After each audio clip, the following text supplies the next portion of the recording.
ডেঙ্গুতে বছরের সর্বোচ্চ আক্রান্তের রেকর্ড। জুলাই পরিস্থিতি আরও অবনতির আশঙ্কা।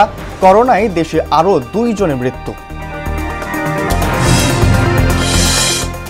নির্বাচন আয়োজনে সরকারের ভূমিকায় মুখ্য বললেন সিইসি। ভোটের পর ইশতেহার বাস্তবায়ন সংস্কৃতি গড়ে তোলার তাগিদ বিশ্লেষকদের। লন্ডন বৈঠকে নির্বাচন নিয়ে আশার আলো দেখছে বিএনপি। সংস্কারের আগে ভোট হলে দ্বিতীয় ফ্যাসিবাদের জন্ম হবে বলছে জামায়াত। এবং ইসরায়েলে আগ্রাসনে ইরানের আরও 2 কমান্ডার নিহত। কৌশল পাল্টে তেল আবিবের সামরিক স্থাপনায় নির্ভুল হামলার ছক তেহরানের।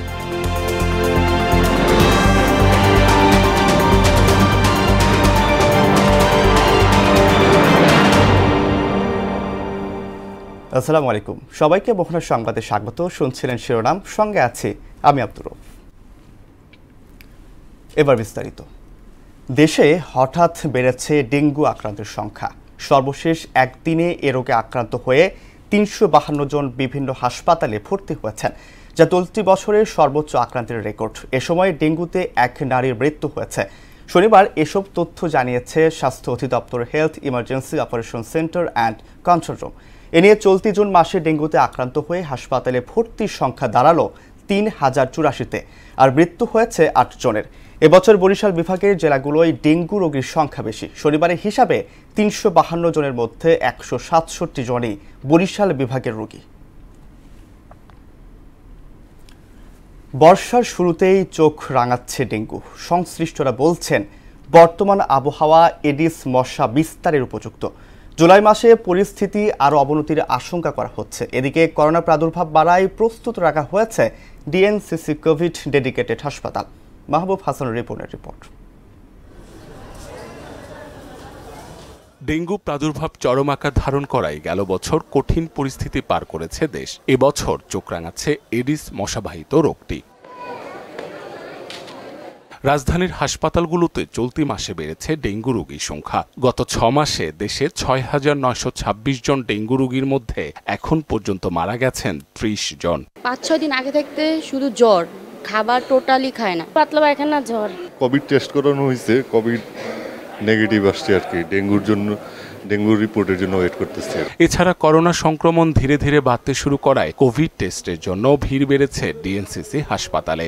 কোভিড-19 টেস্টটা বাড়াচ্ছে কর্মীটলা হাসপাতাল থেকে। 5 দিন থেকে গলা ব্যথা আর জ্বর ওঠে আবার ছাড়ে। মহাখালীর এই হাসপাতালটিতে এখন 17 জন করোনা রোগী চিকিৎসা নিচ্ছেন বলে জানান ভারপ্রাপ্ত পরিচালক। বলেন, করোনা পরীক্ষায় শনাক্তের হার প্রায় 10%। আমাদের 17 জনের মধ্যে কিন্তু 9 জন পেশেন্টকে অক্সিজেন দিতে হচ্ছে। এর মধ্যে একজনকে হাই ফ্লো, আরেকজন এনআরবি মাস্ক দিয়ে দিতে হচ্ছে। সো মানে নাও লাইক নাও উই ক্যানট সে যে এই ভেরিয়েন্টটা এসেছে completely mild or moderate. Dedicated COVID-19 hospital, তো আমরা কিন্তু সবসময় কোভিডের জন্য ফুলি প্রিপেয়ার। এই সময় ডেঙ্গু বিস্তারের কারণ হিসেবে তিনি বলেন, থেমে থেমে বৃষ্টি এবং অনুকূল আবহাওয়ার কারণে ডেঙ্গু রোগী বাড়ছে। এডিস মস্কিটো সাধারণত 25 থেকে 30 ডিগ্রি সেলসিয়াসের মধ্যে সবচেয়ে বেশি ব্রিডিং হয়। এবং আপনারা আজকে যদি টেম্পারেচার দেখেন ঢাকার, তাহলে আজকে কিন্তু 28 ডিগ্রি সেলসিয়াস।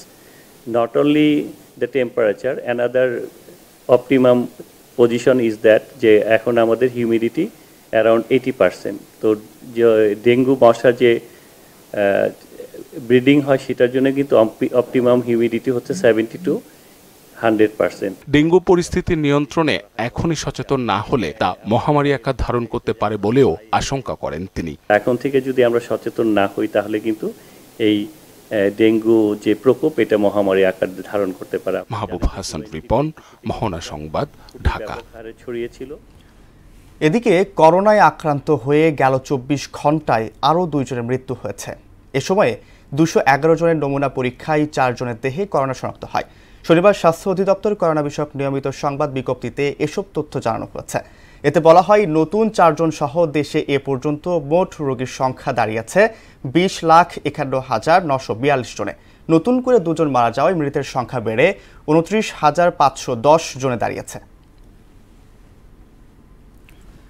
জাতীয় নির্বাচন আয়োজনে সরকারি মুখ্য ভূমিকা পালন করবে বলে জানিয়েছেন প্রধান নির্বাচন কমিশনার এএমএম নাসির উদ্দিন।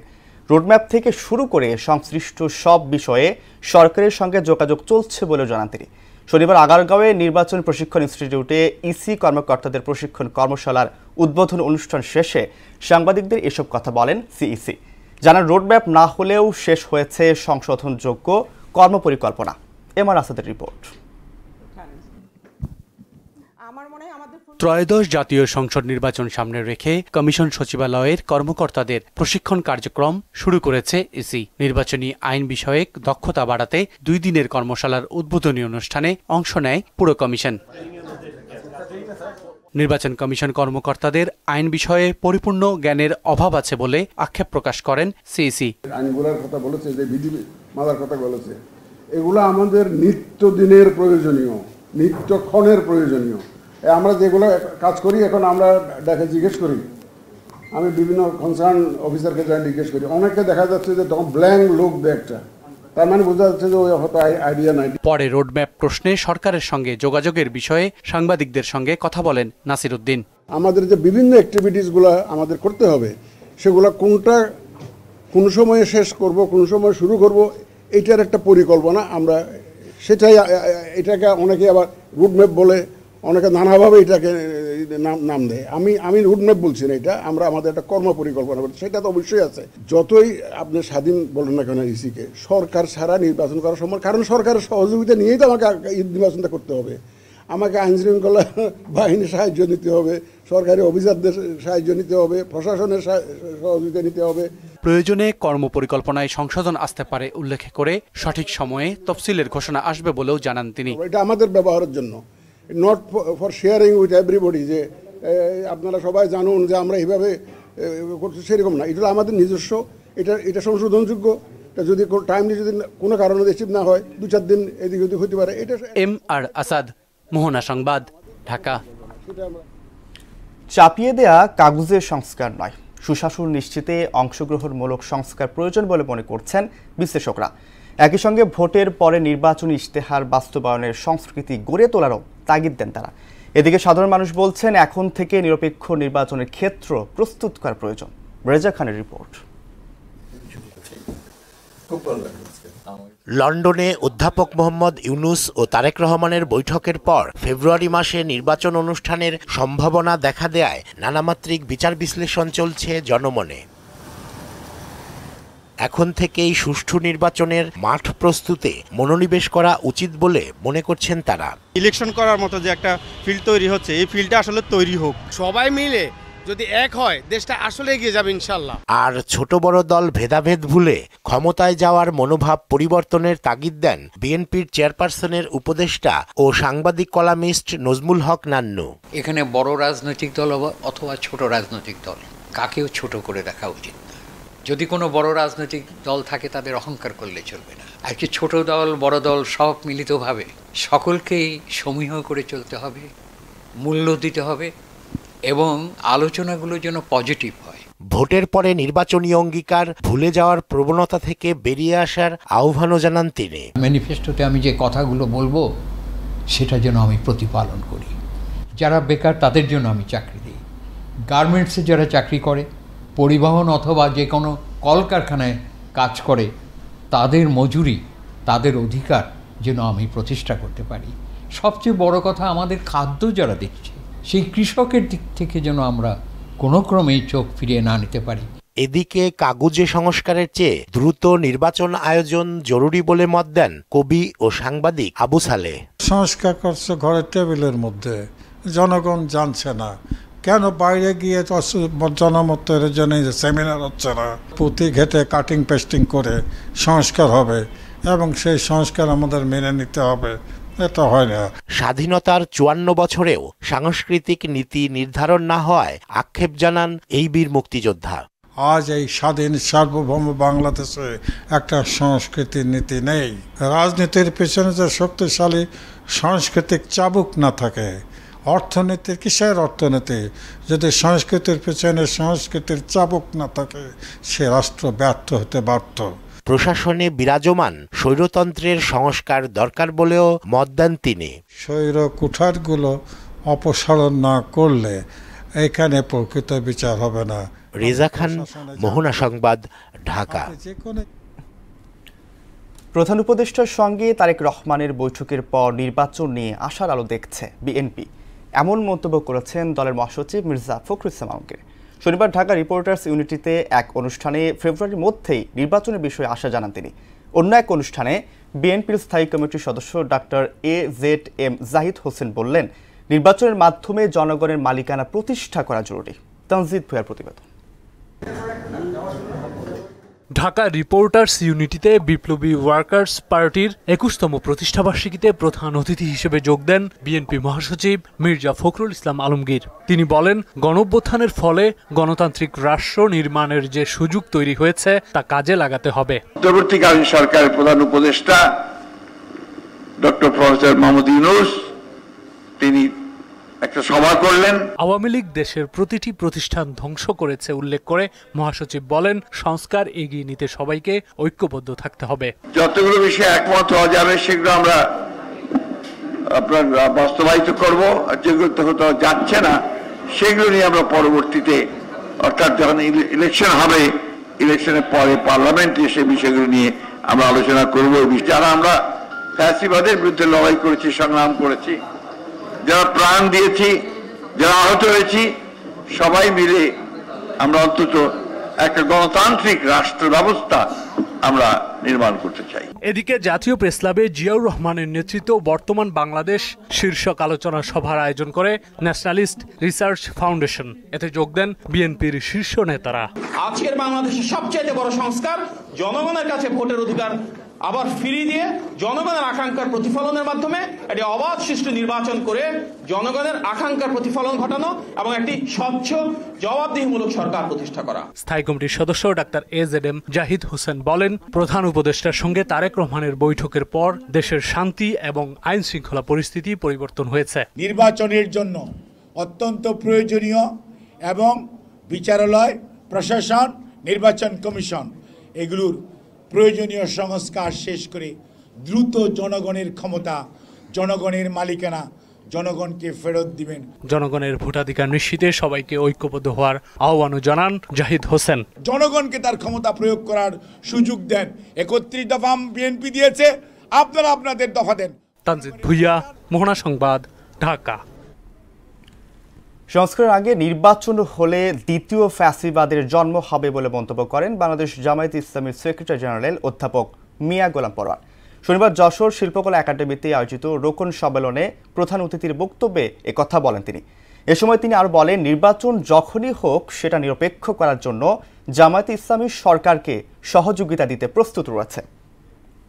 সংস্কার ছাড়া নির্বাচনে গেলে সেই নির্বাচন গ্রহণযোগ্য হবে না, সেই নির্বাচনে জাতীয় মুক্তি হবে না, সেই নির্বাচনে আরেকটা ফ্যাসিবাদের জন্ম দেবে। আসুন, নির্বাচন যখনই হোক সেই নির্বাচনকে নিরপেক্ষ করার প্রয়োজনে জামাত ইসলামী এই সরকারকে সহযোগিতা দিতে প্রস্তুত আছে। উপাচার্য বিরোধী আন্দোলনে জড়ানো শিক্ষার্থীদের স্থায়ী বহিষ্কার প্রত্যাহার করেছে ইউনাইটেড ইন্টারন্যাশনাল ইউনিভার্সিটি। শনিবার রাতে বিশ্ববিদ্যালয়ের রেজিস্ট্রারের সই করা বিজ্ঞপ্তিতে এ তথ্য জানা হয়। এদিকে বহিষ্কারাদেশ প্রত্যাহারের পর রবিবারের পূর্ব ঘোষিত বাংলা ব্লকেড কর্মসূচি স্থগিত করেছে শিক্ষার্থীরা। এর আগে শনিবার সকাল থেকে বাড্ডার নতুন বাজার এলাকায় সড়ক অবরোধ করেন তারা। এতে রাজধানীর বিভিন্ন সড়কে যানজটের ভোগান্তিতে পড়েন মানুষ। উপাচার্য বিরোধী আন্দোলনে জড়ানো শিক্ষার্থীদের বহিষ্কারাদেশ প্রত্যাহার সহ 5 দফা দাবিতে শনিবার সকালে ভাটারার নতুন বাজার সড়কে অবরোধ করে ইউনাইটেড ইন্টারন্যাশনাল ইউনিভার্সিটির শিক্ষার্থীরা। তাদের সঙ্গে একাত্মতা জানায় বেসরকারি বিশ্ববিদ্যালয় শিক্ষার্থী সংগঠন private university alliance of Bangladesh পাশাব। শিক্ষার্থীদের রাস্তা থেকে সরিয়ে দেওয়ার চেষ্টা করলেও ব্যর্থ হয় ভাটারা থানা পুলিশ। কিছু সময়ের জন্য আন্দোলনকারীরা ছত্রভঙ্গ হলেও আবার তারা রাস্তা অবরোধ করেন। পুলিশের সঙ্গে ধাক্কাধাক্কিতে 3 শিক্ষার্থী আহত হয় বলে দাবি করেন আন্দোলনরতরা। বলছে তোমাদেরকে তোমরা ফেসবুকে এরকম ওইরকম পোস্ট দিয়েছো, এর জন্য তোমাদেরকে বহিষ্কার করা হলো। আপনারা বুঝছেন এর থেকে সরছে আচরণ আর কিছু হতে পারে কিনা, যে জুলাই আন্দোলন হচ্ছে। অতঃপর আজকে আমরা যখন এখানে নামলাম, আমরা বলছি আপনার প্রমাণ দেন, কোনো প্রমাণ দিতে পারলেন না। মাস ধরেই তাদের সাথে আমরা সর্বোচ্চ যোগাযোগের চেষ্টা করেছি শিক্ষার্থীদের পক্ষ থেকে। শুধু আমরা না, প্রত্যেকটা ছাত্র সংগঠন এবং যাদের দায়িত্বপ্রাপ্ত ব্যক্তি, অন্যান্য বিশ্ববিদ্যালয়ের শিক্ষকেরাও অনুরোধ করেছেন। তারা আমাদের সাথে কথাও বলেননি এবং তারা ন্যূনতম সুযোগ এখানে দেন নাই। দাবি না মানলে ঢাকা ব্লকের মতো কর্মসূচি হুঁশিয়ারিও দেন শিক্ষার্থীরা। এদিকে সন্ধ্যার পর সড়ক অবরোধ কর্মসূচি প্রত্যাহার করে নেয় ইউআইইউ শিক্ষার্থীরা। তবে শিক্ষার্থীদের বহিষ্কারাদেশ প্রত্যাহার না হলে রোববার আমরণ কর্মসূচি ঘোষণা করেন তারা।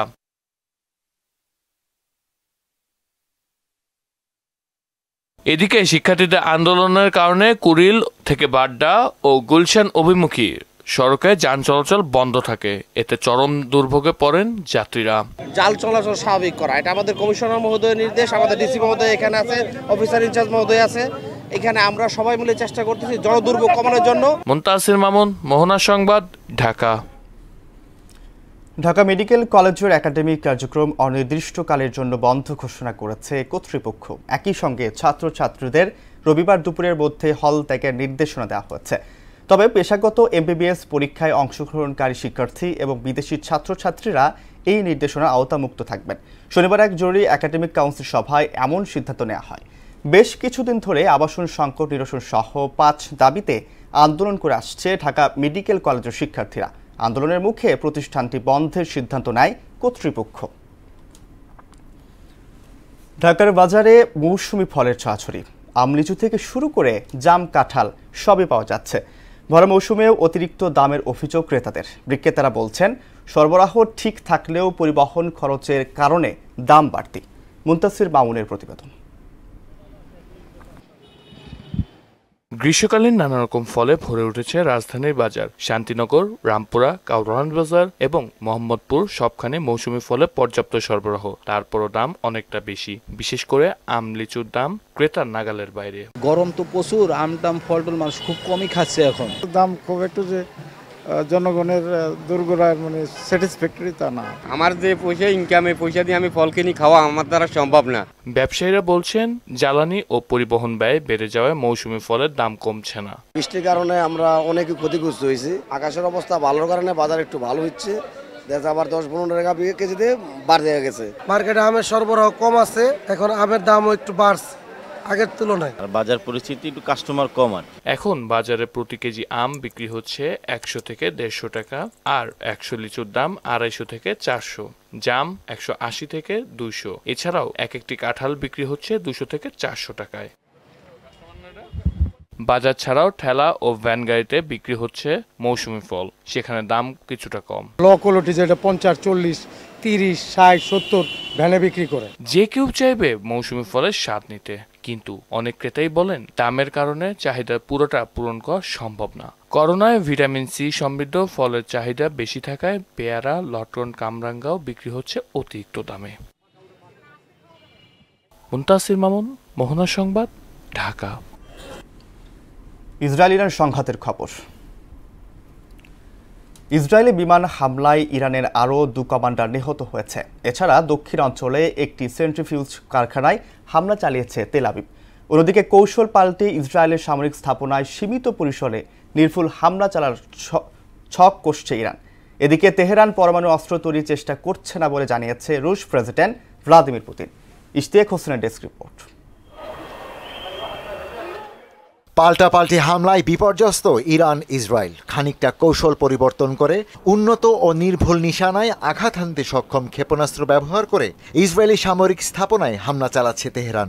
এতে উপায়ন্ত না দেখে গেল 8 দিনে অন্তত 1 কোটি ইসরায়েলি বাংকারে আশ্রয় নিতে বাধ্য হয়েছে, যেখানে রয়েছে খাদ্য, বাসস্থান সহ জীবন ধারণের জন্য প্রয়োজনীয় পণ্যের সংকট। ইসরায়েলি বিমান হামলায় ইরানি সামরিক বাহিনীর আরও 2 কমান্ডার নিহত হয়েছেন। তারা দুজনেই ইসলামিক রেভলিউশনারি গার্ড কর্পস IRGCর কমান্ডার ছিলেন বলে জানিয়েছে ইসরায়েলি প্রতিরক্ষা বাহিনী IDF।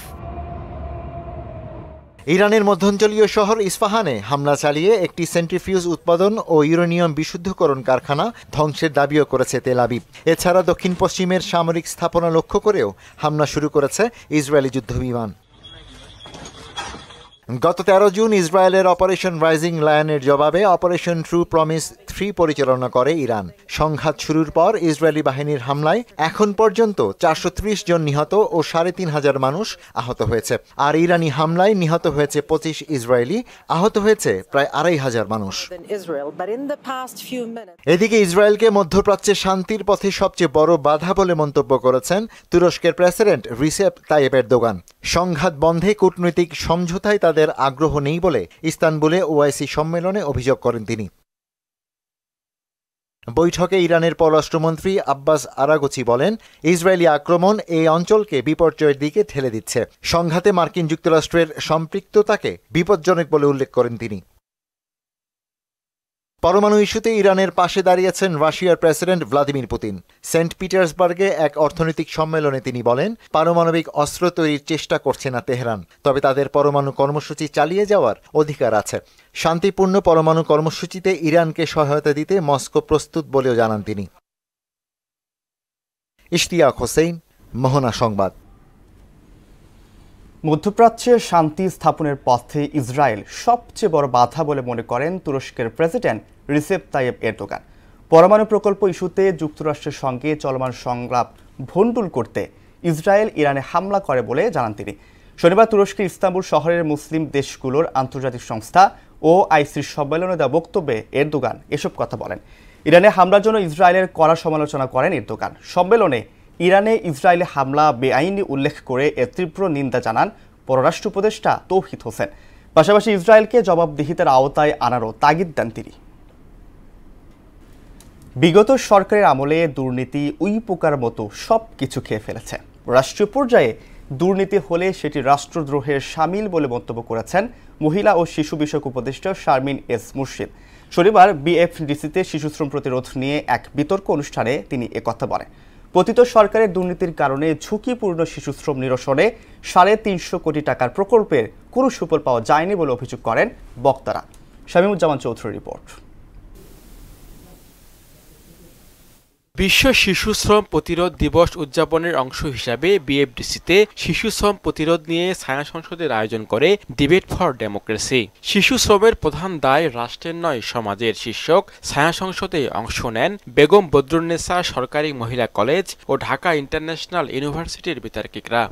এগুলো আমাদের দেশের সমস্ত আইন কিন্তু পারমিট করে। অনুষ্ঠানে বক্তারা বলেন, শিশু শ্রম নিরসনে স্বচ্ছতা ও জবাবদিহিতা নিশ্চিতে দেশি বিদেশি অর্থ যাতে কাজে লাগে সেদিকে নজর দিতে হবে। শিশু শ্রম নিরসনের ক্ষেত্রে দেখেছি ৩৫২ কোটি টাকার যে প্রকল্প, সেই প্রকল্পের ক্ষেত্রেও কিন্তু নানা অনিয়ম, নানা দুর্নীতি, নানা অপচয়ের কথা কিন্তু আমরা বিগত সরকারের আমলে আমরা দেখেছি। আমাদের এখানে কর্মে নিযুক্ত আছে প্রায় ৩৫ লক্ষ শিশু।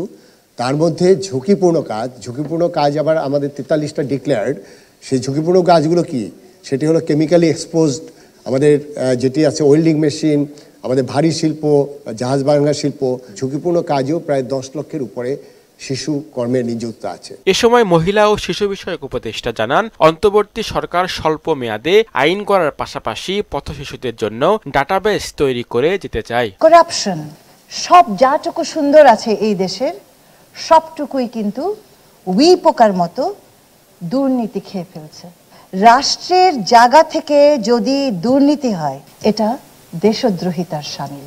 শিশুদেরকে যাদেরকে আমরা রাস্তায় দেখছি, এখন তো শিশু ডাকাত হয়ে যাচ্ছে, কিশোর গ্যাং বলছি, এটা আমাদের নজরে আছে। আমরা চাচ্ছি এদেরকে একটা পরিসংখ্যান করে এদেরকে আমাদের কর্মসূচির আওতায় নিয়ে আসা। প্রতিযোগিতায় ঢাকা ইন্টারন্যাশনাল ইউনিভার্সিটি চ্যাম্পিয়ন ও বেগম বদরুন্নেসা সরকারি মহিলা কলেজ রানার আপ হয়। শামীমুজ্জামান চৌধুরী, মোহনা সংবাদ, ঢাকা। জনগণের ভোটে বিএনপি সরকার গঠন করলে কোনো ব্যবসায়ীর উপর প্রভাব বিস্তার করা হবে না বলে জানিয়েছেন দলটির ক্রীড়া বিষয়ক সম্পাদক আমিনুল হক। স্বৈরাচারদের দোসরদের কারণে পল্লবীর মুসলিম বাজারে ক্ষতিগ্রস্ত ব্যবসায়ীদের ন্যায্যতার ভিত্তিতে দোকান বরাদ্দ দেওয়ার আহ্বান জানান তিনি। শনিবার রাজধানীর পল্লবীর মুসলিম বাজারে ব্যবসায়ীদের সঙ্গে মত বিনিময়কালে এসব কথা বলেন বিএনপি নেতা আমিনুল হক। আরো জানাচ্ছেন হুমায়ুন কবির। রাজধানীর পল্লবীর মুসলিম বাজার ব্যবসায় বহুমুখী সমবায় সমিতি লিমিটেডের ভবন নির্মাণ সহ বিভিন্ন সমস্যা সমাধানের লক্ষ্যে মতবিনিময় সভায় ব্যবসায় সমিতির সদস্য ছাড়াও অংশ নেন ঢাকা মহানগর উত্তর বিএনপির আহ্বায়ক আমিনুল হক সহ মহানগরীর নেতারা। 120টি দোকানের একটা লিস্ট। আওয়ামী লীগ শাসনামলে নানা জুলুম, নির্যাতন ও হয়রানির অভিযোগ তুলে ধরে মুসলিম বাজারের বিভিন্ন সমস্যার কথা জানান ব্যবসায়ীরা। 1,30,000 টাকা করে ধরার বিষয় ছিল বা ধরেছে, আমি সেটাও পরিশোধ করেছি, কিন্তু দুঃখজনক হলো সত্য যে সে ভবন আদৌ নির্মাণ হয় নাই। আমাদের দিকে একটু দৃষ্টি খেয়াল করে, আর আমরা দোকানগুলি কেমনে পাই? আমাদের এই 4 বিঘা সম্পত্তি মাত্র 5 কোটি টাকা সাইনিং মানিতে ডেভেলপারকে দিয়েছেন। আপনার কাছে ন্যায় বিচার চাই, আমরা যেন দোকানগুলো পাই। ভাই দোকানগুলো তো আছে ভাই, একজনের 3-4টা করে নিয়ে রাখছে ভাই। মিরপুরের উন্নয়নে আগামী সংসদ নির্বাচনে ঢাকা 16 আসন থেকে আমিনুল হককে সর্বোচ্চ ভোটে নির্বাচিত করার প্রতিশ্রুতিও দেন মুসলিম বাজারের ব্যবসায়ীরা। আমরা আপনি কিছু না দিতে পারলো ভাই, এই বাজারে 10,000 ভোট আছে, এই ভোটটি আপনাদের দিব। সবচেয়ে বেশি ভোটে নির্বাচিত করব, যাতে বাংলাদেশের মধ্যে রেকর্ড হয় যে 16 আসনে সবচেয়ে বেশি ভোট নিতে। আপনি আগামী দিনের সংসদ সদস্য হয়ে গেছেন আমাদের পক্ষ থেকে। এই সময় ঢাকা মহানগর উত্তর বিএনপির আহ্বায়ক আমিনুল হক মুসলিম বাজারের ব্যবসায়ীদের সমস্যা সমাধানের আশ্বাস দিয়ে সবসময় তাদের পাশে থাকার অঙ্গীকার করেন। যারা আপনাদেরকে ক্ষতিগ্রস্ত করেছে, আপনাদেরকে বিভিন্ন অজুহাতে বিএনপি করার কারণে তাদের মিছিল মিটিং এ না যাওয়ার কারণে যাদের দোকান বাতিল করে দিয়েছিল, আপনারা কিন্তু সকলেই সাফার। যারা আওয়ামী লীগের দোষর তাদের গুলো বাতিল করবেন। কোন নিরীহ নিরপেক্ষ কারো এমন কোন ইন্টেনশনালি যে আপনার সাথে ভালো ব্যবহার করে নাই, আপনার সাথে ঝগড়া করছে, এই জন্য বাতিল করে দিতে হবে, ভুলেও এই কাজটি করবেন না। কারণ কারো রিজিক নষ্ট করার হক আল্লাহ আপনাকে দেয়। বিএনপি ক্ষমতা গেলে ব্যবসায়ীরা স্বাধীনভাবে ব্যবসা করতে পারবে জানিয়ে আমিনুল হক বলেন, আগামীতে সবাইকে নিয়ে একটি মানবিক বাংলাদেশ গড়ে তোলা হবে। বাংলাদেশ জাতীয়তাবাদী দল বিএনপি যদি এদেশের জনগণের ভোটে নির্বাচিত হয়, আমরা কখনোই আপনাদের উপরে ন্যূনতম কোনো প্রভাব বিস্তার করার কোনো সুযোগ রাখবো না, কোনো প্রভাব বিস্তার করা যাবে না। পাশাপাশি অনৈতিকভাবে কেউ কোনো আপনাদের কাছ থেকে কোনো ফায়দা নিতে পারবে না। হুমায়ুন কবির, মোহনা সংবাদ, ঢাকা। সংস্কারের কাজ শেষ করা, অবিলম্বে জুলাই সনদ ঘোষণা ও দ্রুত বিচার সহ অন্তর্বর্তী সরকারের কাছে 8 দফা দাবি জানিয়েছে জাতীয় সংস্কার জোট। অবিলম্বে এসব দাবি বাস্তবায়নের তাগিদ দেন সংগঠনটির নেতারা। শনিবার সকালে জাতীয় প্রেস ক্লাবে এক আলোচনা সভায় এমন দাবি জানান তারা। এতে সভাপতিত্ব করেন জাতীয় সংস্কার জোটের আহ্বায়ক অবসরপ্রাপ্ত মেজর আমিন আহমেদ আফসারি। ফরিদপুরের ভাঙ্গা থেকে পটুয়াখালীর কুয়াকাটা পর্যন্ত সড়কটি 4 লেনে উন্নীতকরণ প্রকল্প একনেকে পাশ হওয়ায় খবরে উচ্ছ্বসিত দক্ষিণবঙ্গের মানুষ। এখন সেটি দ্রুত বাস্তবায়নের দাবি তাদের। সড়কটি 4 লেন হলে দুর্ঘটনা কমার পাশাপাশি দক্ষিণাঞ্চলের বিভিন্ন দর্শনীয় স্থানে পর্যটক বাড়বে বলে মনে করেন স্থানীয়রা। শেখ শামীমের প্রতিবেদন জানাচ্ছেন সিফাত রহমান জেসি। পদ্মা সেতু চালু হয় ঢাকা বরিশাল সড়ক পথে যানবাহনের সংখ্যা বেড়েছে 3 গুণেরও বেশি। কিন্তু ফরিদপুরের ভাঙ্গা থেকে বরিশাল হয়ে কুয়াকাটা পর্যন্ত 200 কিলোমিটারের বেশি সড়ক মাত্র 2 লেনের। সেখানে প্রাইভেট কার, যাত্রীবাহী বাসের পাশাপাশি চলাচল করে নসিমন, করিমন আর অটোরিকশার মতো ছোট যানবাহনও। এতে প্রায়ই ঘটছে ছোট বড় নানা দুর্ঘটনা। সড়কের কোনো কোনো অংশ এতটাই সরু যে পাশাপাশি 2টি বাস গেলে আতঙ্ক তৈরি হয়। এজন্য 2 লেন থেকে বাড়িয়ে 4 লেনে উন্নীত করা দীর্ঘদিনের দাবি ছিল এলাকাবাসীর। সম্প্রতি বরিশালে এক অনুষ্ঠানে পরিকল্পনা উপদেষ্টা জানান, ভাঙ্গা থেকে কুয়াকাটা পর্যন্ত সড়কটি সম্প্রসারণ করার প্রকল্প একনেকে পাশ হয়েছে। ফরিদপুর থেকে ভাঙ্গা হয়ে বরিশাল হয়ে কুয়াকাটা পর্যন্ত একটা মহাসড়ক নির্মাণের প্রকল্প 2 সপ্তাহ আগে আমরা পাশ করেছি একনেক থেকে। আশা করি এটা দ্রুততম সময়ে এটা বাস্তবায়ন শুরু হবে। এই খবরে উচ্ছ্বসিত দক্ষিণবঙ্গের মানুষ। এখন দ্রুতই প্রকল্পটি বাস্তবায়নের দাবি এই অঞ্চলের মানুষের। ঘোষণা এসেছে, এটা যেন প্রতিশ্রুতির মাধ্যমেই শেষ হয়ে না হয়ে যায়, এটা যেন কাজটা যেন চলমান থাকে। 6 লেন চেয়েছে, যদিও সরকার 4 লেন করে। অতি দ্রুত এই 25 সালের ভিতরেই আমরা কাজ শুরু দেখতে চাই। পদ্মা সেতু হওয়ার পরে দ্রুত গতিতে যে নির্বিঘ্নে যে যাতায়াতটা নিশ্চিত হবে। টোলের হিসাব 500 গাড়ি ঢোকে, 500 গাড়ি বের হয় এবং লোকালের 174টা গাড়ি আছে আমাদের। ঠিক আছে, এই হিসাবে আমাদের 6 লেনের দরকার। সড়কটি 4 লেন হলে পর্যটন ও শিল্পায়ন বিকাশের পাশাপাশি দুর্ঘটনা কমবে বলে মনে করছেন পুলিশ কর্মকর্তারা। মনে করি 4 লেন একান্ত আবশ্যক এবং সবচেয়ে উপকৃত হবে বরিশালবাসী। কারণ আর পাশাপাশি উপকৃত সারা দেশ সব বিদেশি পর্যটকরা। কারণ সাগরকন্যা কুয়াকাটা আমরা যে অসম্ভব সুন্দর জায়গা, এটা যত মানুষ যাবে, পর্যটক যাবে, এটা আরও সুন্দর হবে, অর্থনীতি সমৃদ্ধ হবে। প্রকল্পটি বাস্তবায়নের পর পটুয়াখালীর কুয়াকাটা পর্যন্ত যাত্রার সময় অনেক কমবে বলেও প্রত্যাশা জানান দক্ষিণবঙ্গবাসী। সিফাত রহমান জেসি, মোহনা সংবাদ। ডায়াবেটিস রোগীদের জন্য ব্রি 105 নামে ডায়াবেটিক ধান উদ্ভাবন করেছে ধান গবেষণা ইনস্টিটিউট। আর এই ধান প্রথমবার চাষে সফলতা পেয়েছে চাঁপাইনবাবগঞ্জের কৃষক। দেশের কৃষিক্ষেত্রে এই ধান ইতিবাচক ভূমিকা রাখবে বললেন কৃষি বিজ্ঞানী। নাসিম আলীর প্রতিবেদন, জানাচ্ছেন আফরিন পপি।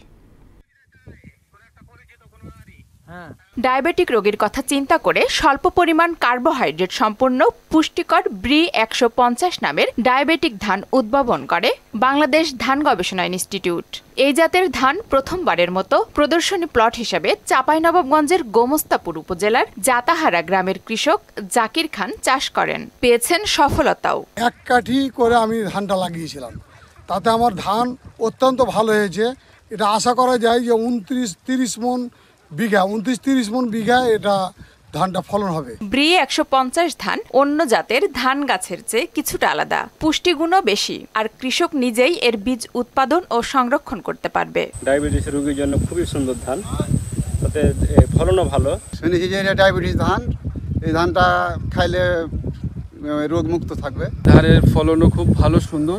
আমিও আগামীতে আশা করি যে 1-2 বিঘা জমি চাষ করব। স্বল্প পরিমাণ কার্বোহাইড্রেট সম্পূর্ণ হয় ডায়াবেটিক রোগীর জন্য উপযোগী, তাই এ ধান চাষে সহায়তা করছে কৃষি বিভাগ। এই ধানটি সাধারণত ডায়াবেটিস রোগীদের জন্য অনেকটা সেফ, কারণ এর জিআই বা গ্লাইসেমিক ইন্ডেক্স যেটা আছে সেটি 55-55 বা তার কম। বাংলাদেশ ধান গবেষণা ইনস্টিটিউট আঞ্চলিক কার্যালয় রাজশাহীর সহযোগিতায় তাদের কাছ থেকে বীজটা নেওয়া এবং তাদের মাধ্যমেই আমাদের সার্বিক পরামর্শ এবং সহযোগিতায় দেশের কৃষি খাতে নতুন প্রযুক্তি ও বৈচিত্র্য আনার প্রয়াসে এই ধরনের পরীক্ষামূলক উদ্যোগ সময় উপযোগী ও প্রশংসনীয় বলে মনে করেন কৃষিবিদরা। আফরিন পপি, মোহনা সংবাদ। খেলার খবর। গল টেস্টে শ্রীলঙ্কার বিপক্ষে শেষে ড্র করল বাংলাদেশ। শেষ দিনে বৃষ্টির বাধা সত্ত্বেও 295 রানের লিড নেয় টাইগাররা। 296 রানের টার্গেটে ব্যাট করতে নেমে 4 উইকেট হারিয়ে দিনের শেষ সেশন পর্যন্ত 72 রান করতে পারে লঙ্কানরা। এদিকে টেস্টে প্রথম বাংলাদেশি হিসেবে অধিনায়ক নাজমুল হোসেন শান্ত করেন বিরল এক রেকর্ড। বাকিটা জানাচ্ছেন মুদাসসির আলী। গলে শ্রীলঙ্কার বিপক্ষে ম্যাচটি ছিল আইসিসি টেস্ট চ্যাম্পিয়নশিপের অংশ। সেখানে বাংলাদেশ দারুণ খেললেও জয় পাওয়াটা আর হলো না। বৃষ্টির জন্যই পাল্টে গেল ফলাফল। পঞ্চম ও শেষ দিনে বৃষ্টি বাধা হয়ে না দাঁড়ালে হয়তো আরও কিছু রান পেত শান্ত বাহিনী। শেষমেশ 295 রানের লিড নিয়ে 6 উইকেটে 285 রান করে ইনিংস ঘোষণা করে টাইগাররা। এই ইনিংসেও কাপ্তান নাজমুল হোসেন শান্ত করেন সেঞ্চুরি। 125 রানের অপরাজিত ইনিংস খেলে গড়েন এক রেকর্ড। শান্তই এখন একমাত্র বাংলাদেশি ক্রিকেটার যিনি দ্বিতীয়বার একই টেস্টে 2 ইনিংসেই শতক হাঁকালেন। প্রথম ইনিংসে তার রান ছিল 148, দ্বিতীয় ইনিংসে মুশফিক 49 আর সাদমানের ব্যাটে আসে 76 রান। 39 ওভারে 296 রানের টার্গেটে ব্যাট করতে নামে স্বাগতিকরা, কিন্তু সময়টা বড্ড অল্প। এর মধ্যেই লঙ্কান ব্যাটারদের কাঁপন ধরিয়ে দেন তাইজুল ইসলাম। প্রথম ইনিংসের সেঞ্চুরিয়ান পাথুম নিশাঙ্কাকে সাজঘরে পাঠান নাইম হাসান, কিন্তু এরপরে 3টি শিকার তাইজুলে। দিনের শেষ সেশন পর্যন্ত 4 উইকেটে 72 রান সংগ্রহ করতে পারে লঙ্কানরা। খেলা শেষ হয় ড্রয়ে। ম্যাচ সেরা হন শান্ত। প্রথম ইনিংসেও উজ্জ্বল ছিলেন বাংলাদেশের ব্যাটাররা। মুশফিকুরের ড্যাডি সেঞ্চুরির সঙ্গে শান্তর 148 রানের ইনিংস মিলিয়ে 495 রানের সংগ্রহ পায় টাইগাররা। যদিও সেবার অল আউট হয়ে যায়। লঙ্কানদের হয়ে অসিত ফের্নান্দোর শিকার 4 এবং মিলন ও থারিন্দু রত্নায়েকে নেন 3টি করে উইকেট। এরপর ব্যাট করতে নেমে অল আউট হলেও পাথম নিশাঙ্কার 187, কামিন্দু মেন্ডিসের 87 এবং দীনেশ চন্ডিমালের 54 রানের ওপর ভর করে 485 রানের সংগ্রহ পায় স্বাগতিকরা। টাইগারদের হয়ে নাইম হাসানের শিকার 5 এবং হাসান মাহমুদ নেন 3টি উইকেট। মুদাসসির আলী, মোহনা সংবাদ। শেষ করব মোহনা সংবাদ। যাবার আগে শিরোনামগুলো জানিয়ে দিচ্ছি আবার।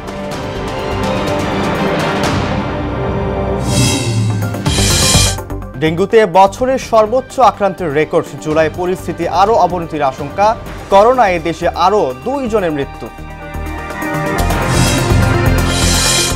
নির্বাচন আয়োজনে সরকারের ভূমিকায় মুখ্য বললেন সিইসি। ভোটের পর ইশতেহার বাস্তবায়নের সংস্কৃতি গড়ে তোলার তাগিদ বিশ্লেষকদের। লন্ডন বৈঠকে নির্বাচন নিয়ে আশার আলো দেখছে বিএনপি। সংস্কারের আগে ভোট হলে জাতীয় দ্বিতীয় ফ্যাসিবাদের জন্ম হবে বলছে জামায়াত। এবং ইসরায়েলে আগ্রাসনে ইরানের আরও 2 কমান্ডার নিহত। কৌশল পাল্টে তেল আবিবের সামরিক স্থাপনায় নির্ভুল হামলার ছক তেহরানের।